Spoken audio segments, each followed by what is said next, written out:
We're here at DASCO Race Supply in the Fast Lane Productions. Lights, camera, dirt sling in action.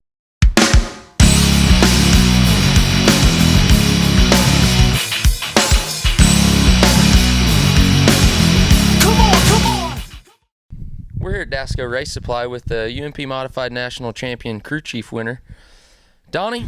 We had a pretty good year this year, you know, and what do you think about me as a driver?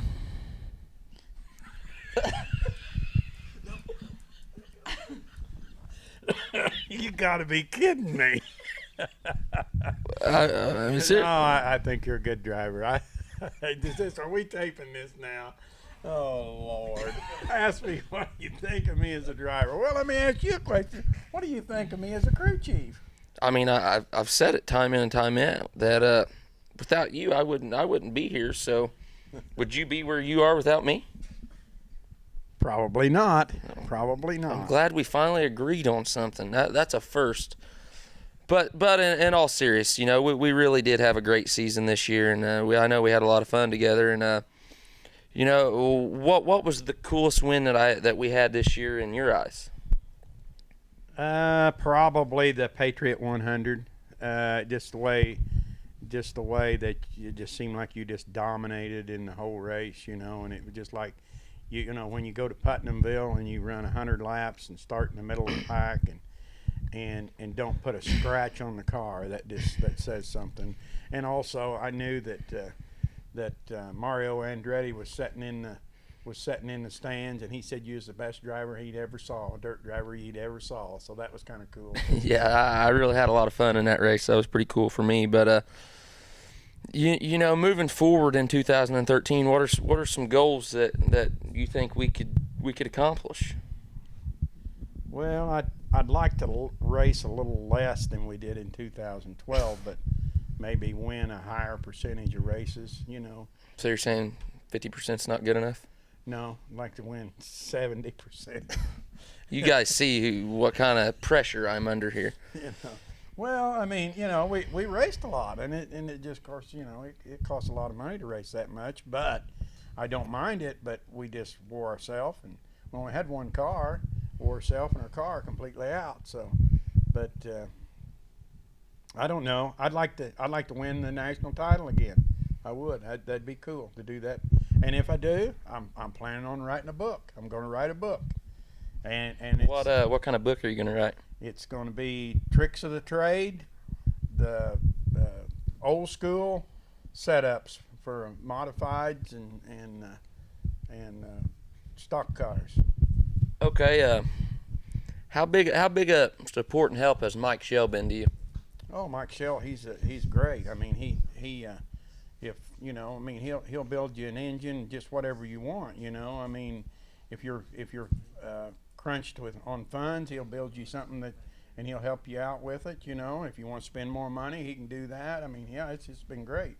You know, it's been said that we're cheaters. What do you got to say to all these people out here that what's our secret?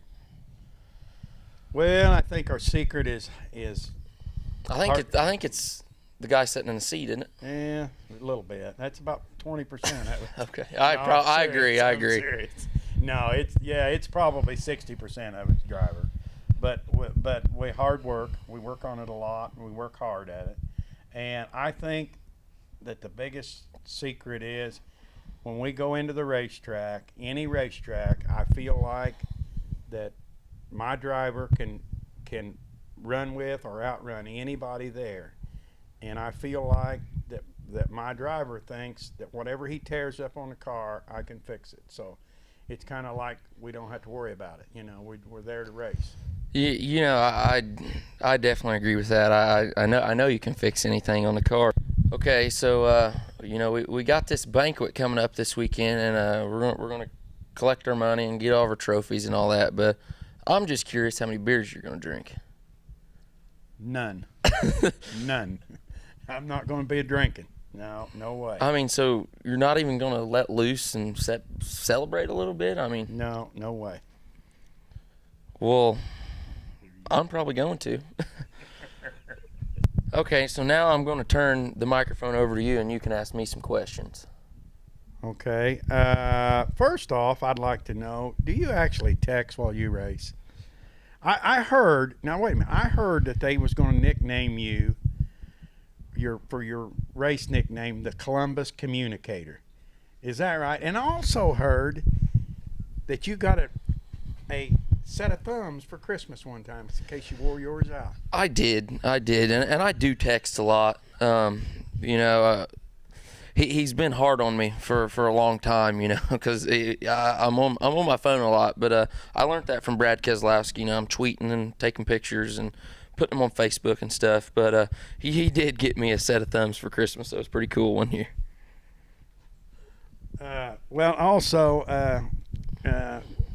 are you planning on doing a lot of racing in the late model this year, or what's your plans there? I mean, I don't know. You tell me. I mean, well, yeah, I don't know. I would like to race it as much as I can, but I really enjoy running my modified a lot too. So if I can balance it out and make them both work and race them both the same night, or just do whatever. I mean, I'll race any night of the week if you're willing to go and they're willing to go, and you know, I'm just racing. So we'll see what happens there, I guess. Oh, okay. Also, is it true that when you won a race at Moeller, you done a backflip off of your car? Did you ever do that? No, I'm not very flexible like that. Well, I just heard that you did. I wasn't down there to watch, but I heard that you done a backflip in a $500 race. But I mean, that's. Is it true that that you hold the record at Salem for going to the tail and spinning out and going to the rear and going to the tail and spinning out more than anybody in history? Absolutely. I that's in the Guinness Book of World Records, I believe. But you still won. I still won. Yeah. You just put on a show. Yeah. Yeah. It was just, I had to put on a show. What was your most memorable win as a driver? I won the spring thaw at Twin Cities in I believe it was 94, and I won $2,000 with a $1,200 car. Can you elaborate on the story on how you won? Well, no, I mean it was just. Well, I I just thought won. you was I mean, like. what else is there to it? Well, I mean, I thought it was like a weight issue. Oh well, yeah, Oh. there was a weight issue. We was about 600-pound light, Okay. but when I qualified, I was fastest qualifier, and we was way light, and we knew it, but we were just going to go get just do some Right. practice. And I got ready to go over the scales, and Popcorn Willie Salee was in front of me. And when he took off of the scales, he spun and tore the scales all to pieces, and then they couldn't weigh me. And then I won the 50-lap feature and won $2,000. So we're pretty lucky when it comes to racing. You know, we're pretty fortunate on how stuff falls our way. Yeah. But like you said earlier, you know, people's always asking what our secrets is, and that, you know, people say whatever they want to say. But like me and you've talked about a lot of times on the way home, you know, we get there and it seems like we work on our car from when we unload until we go home, and we look around and people's eating hot dogs and nachos and not doing nothing and wondering why they're not going fast. So do you got anything you want to? Well, I know a lot of people call it bad luck, but to me, bad luck is poor preparation and poor decisions. That's what bad luck is. It's nothing other than that. That's all you can make of it. Okay, well, on the ending note here, I really enjoyed interviewing here, and this has been fun. And I got to thank Schaefer Custom Tees and Photos and everything they do to come here and interview us. That's pretty cool, and it's pretty fun. Well, thank you. Appreciate it.